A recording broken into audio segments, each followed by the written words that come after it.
se inscreva no canal, curta e compartilhe. Temos vídeos novos todos os dias, 2 vezes por dia. A Grávida da Cruz. A primeira vez que ouviram os gritos foi numa madrugada de chuva fina, quando o sino da velha capela tocou sozinho às 3 da manhã. O som arranhado do bronze ecoou por todo o vilarejo de São Galvão do Norte, despertando os moradores com um calafrio que parecia vir de dentro dos ossos. Ninguém ousou sair para ver quem havia tocado o sino, mas os gritos, agudos, lancinantes e de uma mulher em desespero, continuaram até o sol nascer. Na manhã seguinte, um grupo de fiéis encontrou a porta da capela aberta e a figura de uma mulher ajoelhada aos pés do altar, completamente nua e com um ventre visivelmente grávido. Seus olhos estavam vidrados, e ela repetia apenas uma frase, entre soluços: "Ele está vindo pela cruz. Ele vem da cruz." Os padres tentaram ajudá-la, mas ninguém sabia de onde ela tinha vindo, e nenhum registro dava conta de alguma grávida desaparecida na região. Ela foi levada ao hospital local, onde os médicos confirmaram a gravidez avançada, mas o feto tinha uma morfologia incomum. O coração batia irregularmente, e algo em seu crânio parecia pontudo demais, como se estivesse formando chifres internos. O ultrassom era inconclusivo. E toda vez que o aparelho era ligado, a energia do hospital falhava. Durante os exames, a mulher começou a apresentar marcas pelo corpo, pequenos cortes em forma de cruz que surgiam espontaneamente em seus braços, pernas e ventre. Um padre sugeriu exorcismo, mas a direção do hospital se recusou a misturar religião com ciência. O que ninguém podia ignorar era que o sino da capela tocava sozinho todas as madrugadas desde então. Enquanto os médicos discutiam a possibilidade de um surto psicótico coletivo, a mulher desapareceu do hospital na 4ª noite. Nenhuma câmera captou sua saída, e a única pista era uma poça de água benta manchada de sangue no corredor. Dias depois, ela foi vista novamente, andando de joelhos pela estrada de terra, com os olhos revirados e o ventre ainda mais inchado.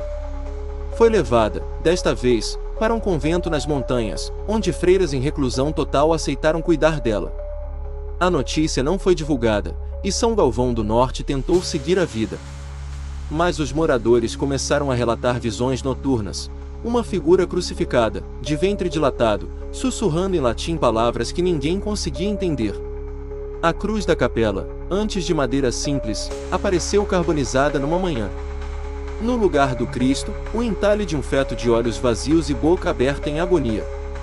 Quando o padre tentou removê-la, sua mão ficou enegrecida, como se tivesse sido queimada por dentro. A grávida havia deixado algo para trás, e esse algo estava acordando. No convento, as freiras registravam em diários o comportamento da mulher, agora chamada apenas de a portadora. Ela não falava mais, mas escrevia compulsivamente com sangue, o próprio, símbolos que lembravam inscrições apócrifas perdidas nos evangelhos proibidos. Cada símbolo correspondia a um verso que ninguém conseguia traduzir. A gestação não seguia um padrão humano. O ventre crescia e pulsava como se tivesse vida própria, e durante a noite, as freiras ouviam sons de batidas, não como chutes de bebê, mas como pancadas contra o útero, como se algo tentasse sair antes da hora. Uma irmã mais jovem enlouqueceu após uma dessas noites, dizendo que viu olhos por dentro da barriga da mulher. Enquanto isso, São Galvão do Norte começou a definhar.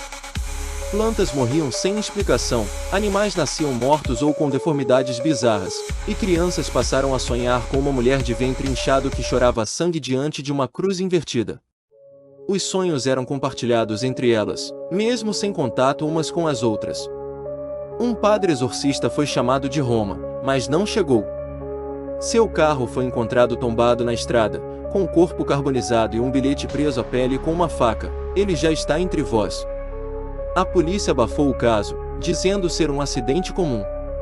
Mas ninguém engoliu a versão oficial. O corpo exalava cheiro de incenso queimado e enxofre. No convento, a portadora pariu na noite de lua nova. Não houve dor, nem sangue. Apenas um silêncio absoluto que engoliu o mundo por 7 segundos, registrado até por satélites. O bebê, se é que se pode chamar assim, nasceu com os olhos abertos e sem cordão umbilical. Sua pele era pálida como cera e seus membros se moviam com inquietante precisão. A Madre Superior ordenou que o envolvessem em panos consagrados e fosse levado para a cripta do convento, trancado sob 7 chaves e salmos contínuos. O bebê não chorava, mas murmurava palavras em vozes que não pareciam humanas, mesmo com sua boca ainda selada. As freiras que o viram, uma a uma, começaram a jejuar até a morte. Mas o mais terrível ainda estava por vir. O feto crucificado da capela desapareceu. E em seu lugar, apareceu uma inscrição talhada com sangue seco: meu corpo é templo. Minha mãe é a cruz, meu nome é Ira. O bebê, agora chamado de Ira, crescia sem se alimentar. Seu corpo parecia absorver a energia à sua volta. Lâmpadas apagavam, paredes rachavam, e as freiras mais fracas adoeciam apenas ao passar perto da cripta. Uma delas morreu em frente à porta, com os olhos derretidos e a língua carbonizada. A mãe, a portadora, havia se calado para sempre, deitada numa posição fetal, com o rosto voltado para a parede. Quando tentaram enterrar o corpo dela, a cova se recusou a aceitá-la. A terra vomitou o cadáver, e a única opção foi mantê-la num caixão de ferro, guardado dentro da própria capela. Todos os dias, alguém ouvia batidas vindas de dentro. A cada noite, as batidas aumentavam de intensidade. A cidade entrou em colapso. Pessoas começaram a desaparecer, sempre marcadas com cruzes queimadas nas costas. Grupos religiosos chegaram à cidade para exorcismos, mas muitos deles enlouqueceram ao entrar em contato com a presença. Os que conseguiam sair contavam histórias desconexas sobre o fim dos tempos e a inversão da santidade. A cripta foi selada com cimento, ferro bento e orações contínuas transmitidas por alto-falantes. Mas mesmo assim, vozes infantis começaram a ser ouvidas dentro do convento, chamando por mãe em línguas extintas. As freiras restantes decidiram se sacrificar, trancando-se em jejum perpétuo para manter Ira contido. Poucas sobreviveram mais que 3 dias. Cientistas do Vaticano, em sigilo absoluto, visitaram o local e retiraram o ser em cápsula hermética. Nada mais foi ouvido sobre eles. Apenas ruídos inexplicáveis em frequência subhumana, captados em rádios de curto alcance nos arredores de São Galvão. A cidade, abandonada, foi tomada por neblina constante e cheiro de cera queimada. Uma última criança nasceu na cidade antes da evacuação final. Seus olhos eram idênticos aos de Ira. O pai, um agricultor simples, matou a esposa e a si mesmo na mesma noite. O bebê nunca foi encontrado. Dizem que ainda anda pelas ruínas da cidade, nu e sorrindo, esperando pela mãe. A cruz original da capela foi achada novamente, mas agora em outra cidade, Belmonte. Ninguém sabe como chegou lá, e ninguém conseguiu removê-la. À noite, ela chora. Durante o dia, sangra. Uma seita começou a se formar em torno da cruz de Belmonte. Chamavam-se os Renascidos. Acreditavam que Ira era o novo Messias, nascido para corrigir o erro do Cristo original. Seu evangelho era baseado em inversões: morte antes da vida, dor antes do prazer, cruz como berço e não como martírio. Cada novo membro precisava entalhar uma cruz invertida no próprio ventre para ser aceito. A cruz passou a emitir calor, pulsar como carne viva. Corações paravam ao toque da madeira. Animais fugiam da cidade. E uma série de suicídios em massa começou a assolar a região, sempre acompanhada de frases escritas em sangue: ele volta pela mãe. A cruz é o portal. Grupos armados tentaram destruir a cruz, mas seus projéteis derretiam no ar. Câmeras travavam ao tentar filmá-la. E todos os que tocaram nela tiveram sonhos com o nascimento de Ira, onde eram obrigados a carregar a portadora até a cruz, descalços e nus, enquanto corvos arrancavam pedaços de seus corpos. No Vaticano, registros sobre o caso começaram a desaparecer. Teólogos envolvidos foram mortos em circunstâncias suspeitas. Uma figura misteriosa foi filmada deixando a Basílica de São Pedro com um bebê envolto em trapos. A filmagem foi apagada minutos depois, mas cópias circularam pela Deep Web.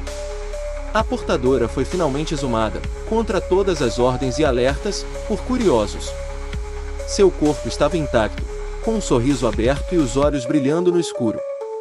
Quando os responsáveis fecharam o caixão, ouviram um choro de bebê. Na mesma noite, a capela queimou por dentro sem nenhuma chama aparente. A cruz, por fim, rachou. E do interior, caiu uma placenta fossilizada, envolta em espinhos. Um padre tentou tocá-la, mas sua mão se desfez em pó. Ira, onde quer que estivesse, havia dado o próximo passo. A cruz não era mais seu lar. Era seu túmulo. Hoje, ninguém fala mais da grávida da cruz. Mas sua história sobrevive em fragmentos, rabiscos em paredes abandonadas e murmúrios entre monges silenciosos. Dizem que toda vez que uma mulher sonha com uma cruz que sangra, Ira está tentando voltar, procurando um novo ventre. A cruz original foi escondida pelos últimos fiéis verdadeiros. Mas uma nova começou a crescer, sim, crescer, em uma vila remota, feita de ossos e sangue seco, brotando do chão como uma árvore profana. O solo ao redor apodrece. As crianças locais começaram a cantar em latim, sem nunca terem aprendido a língua. A ciência tentou intervir, mandando drones e equipes de observação. Nenhum voltou. Imagens captadas mostravam apenas escuridão, mesmo ao meio-dia. O som gravado, quando reproduzido, fazia animais entrarem em pânico. E um teólogo surdo-mudo recuperou momentaneamente a fala ao ouvir: ela está grávida de novo. Os relatos de mulheres com gestações inexplicáveis aumentaram. Todas tinham em comum um sonho com uma capela que sangrava e uma voz que dizia: venha à cruz, mãe. As que tentavam abortar desapareciam. As que levavam até o fim, não sobreviviam ao parto. O mundo segue em sua rotina, mas há algo nascendo nas sombras. Não é humano. Não é divino. É algo que rompeu o véu entre fé e horror, sangue e sagrado. A cruz não redime. Ela gesta. Ela alimenta. E ela cobra. A portadora, dizem alguns, nunca foi uma mulher. Foi o próprio útero do mundo se abrindo.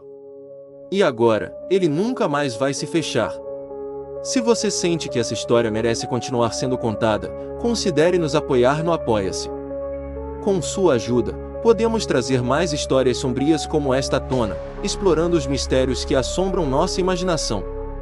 https://apoia.se/aleatoriode